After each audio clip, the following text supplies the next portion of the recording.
Hello, friends, and welcome back to Stories About Entitled People.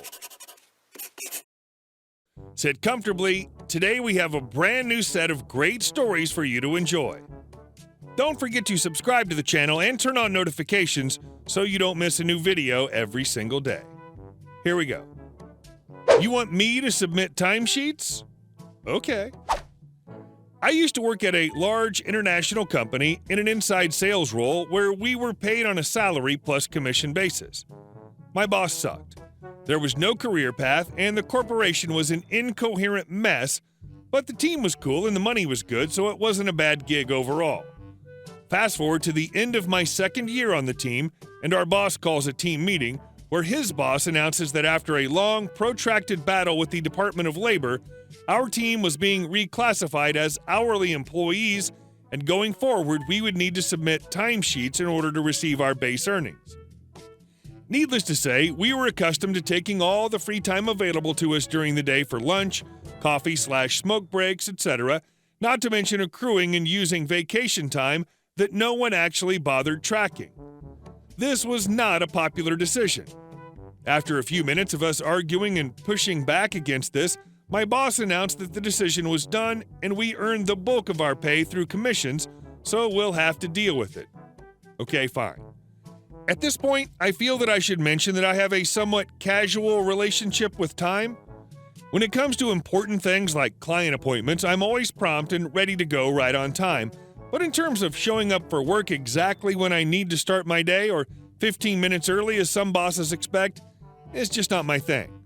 My attitude has always been that as long as you're producing and getting your job done, who cares if you're 15 minutes late in the morning or take an extra long break in the afternoon or peace out right at 5 on the dot? It's an office job, not one where someone else is relying on my promptness to end their shift. I've consistently been a top 2 or 3 performer, and while I've had my share of obligatory please show up on time conversations with bosses, they eventually realize I'm super productive, so just let me do my thing. So now I need to start documenting my time.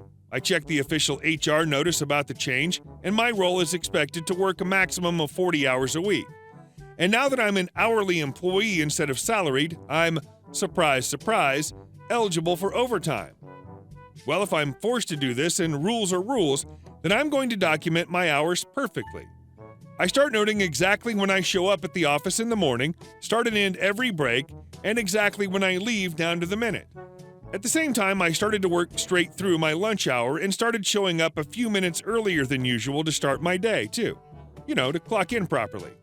I started submitting timesheets for 45 to 50 hours a week and started to bank a fat chunk of overtime at time and a half per paycheck that I previously was ineligible for and was not budgeted for by the company. Fast forward a few weeks and my boss calls me over to his desk. He had my timesheet up with start and end times like 8:23 a.m. and 5:12 p.m. Was not happy. I forget what exactly he said, but basically told me to knock it off and round my times to the official start and end time like everyone else on the team. He wasn't a bright individual, and I realized 3 things. He just didn't like counting my hours to the minute. Basic math is tough. He never said anything about my non-existent lunch breaks, and he either knew nothing or said nothing about my overtime pay. No problem, boss, you got it. From then on, my start and end times matched the official times, but I continued to either work through lunch or take only 30 minutes of the allocated 60 minutes and continue to submit timesheets with 2 to 5 hours of overtime.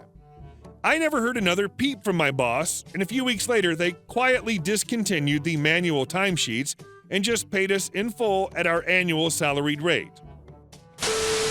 And our next story. Not a good idea to hire your girlfriend instead of the shop teacher. This story is about my dad and happened in the mid to late 70s. My dad taught shop in a very tough part of town. Think ghetto area with the beginning of gangs? He was highly respected by all of his students because they knew he wouldn't tolerate their BS. Summers were a tough time for our family because teachers do not get paid for summers, so they have to find jobs. One year, there was a perfect job at the school that was tailor-made for my dad.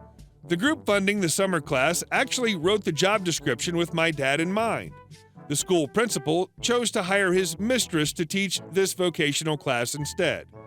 The woman had absolutely no clue about the subject matter. She was an English teacher, but she got the job instead. My dad was quite angry, and so was the group funding the job, but hiring was solely the principal's decision. My dad helped the janitor with a lot of maintenance for the school and was very good friends with him. My dad had keys to the entire school because of this.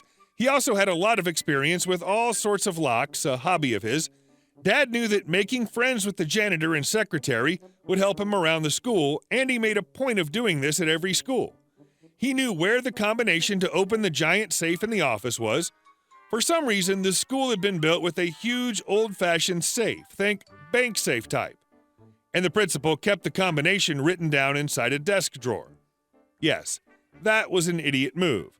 But this man was very arrogant and refused to ever change the combination or memorize it. Who would dare to get into his things? My dad never threw things out and often pulled things out of the dumpster if he thought they might be useful. One of the things he rescued from the dumpster was a life-size skeleton that was discarded when a biology teacher left suddenly. The principal was freaked out by it and ordered it tossed because the teacher left.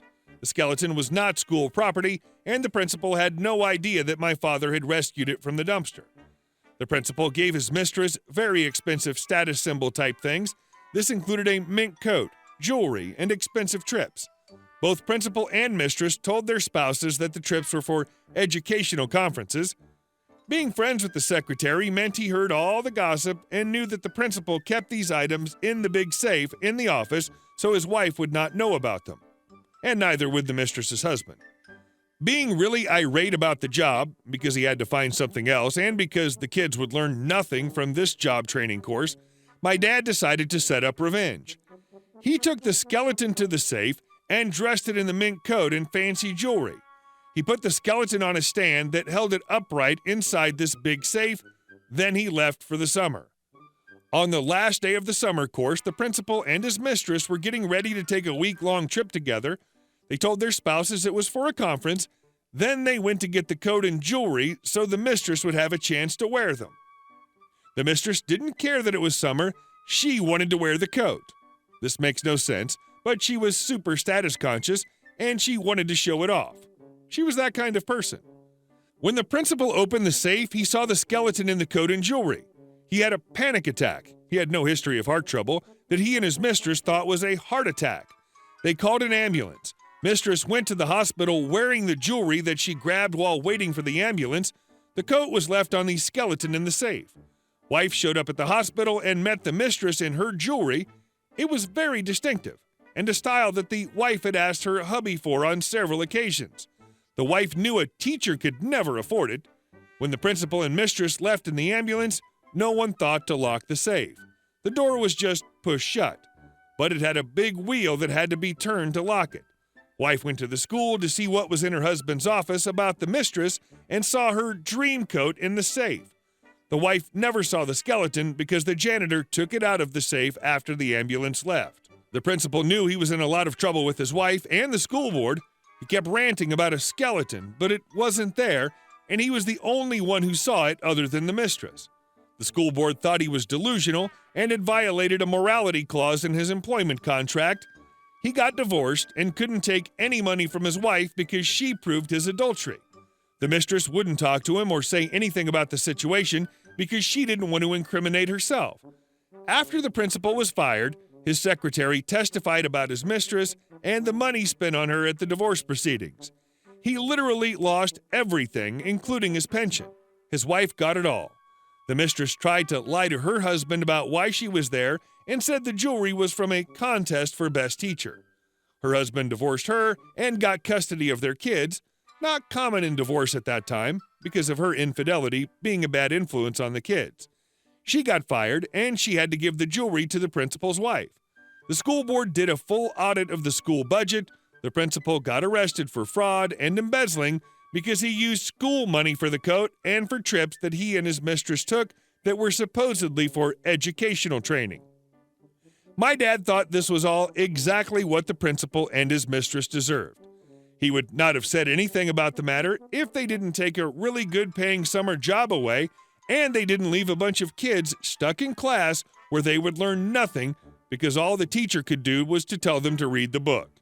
She couldn't do any of the projects that were part of the course because she was an English teacher and not a shop teacher. To be honest, I think depriving the kids of solid job skills that the class was designed to teach upset him even more than having to find a different summer job. He did enjoy having a different principal the next year. And our last story. Don't touch anything on the boat. I recently started working at a boatyard/marina, and this story belongs to the owner. We'll call him Joe. Joe's a hard-working, salt-of-the-earth type guy. Treat him right and he'll give you the shirt off his back, but he doesn't take crap from anyone. Evidently, a few years ago, one of the boat owners declared bankruptcy. Joe had a lien on the boat for unpaid repairs, so the boat was hauled out of the water and stored on site while the legal mess was sorted out. Now, Joe tried to explain to the bank representative that there were some things that needed to be taken care of prior to long-term storage.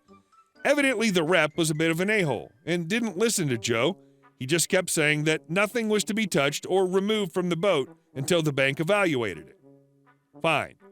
So Joe hauled the boat to the far corner of the lot and let it sit all summer while the bank sorted things out. It sat in the sun for months before the bank came to take a look at it. Well, ladies and gentlemen, this was a commercial fishing boat. Evidently, the forfeiture of the boat was rather abrupt, so the boat was still stocked when it was hauled out of the water. It was stocked with fish bait, specifically 3 half barrels full of fish bait, sealed barrels of fish bait that had been sitting in the sun for months. Needless to say, Joe didn't bother warning the adjusters when they showed up. They insisted on inspecting everything personally after all, and they weren't interested in his opinion. I don't know the full aftermath, but evidently not long after the inspection began, the smell of rotting fish became so strong that it was nearly overpowering in the office a half-mile away.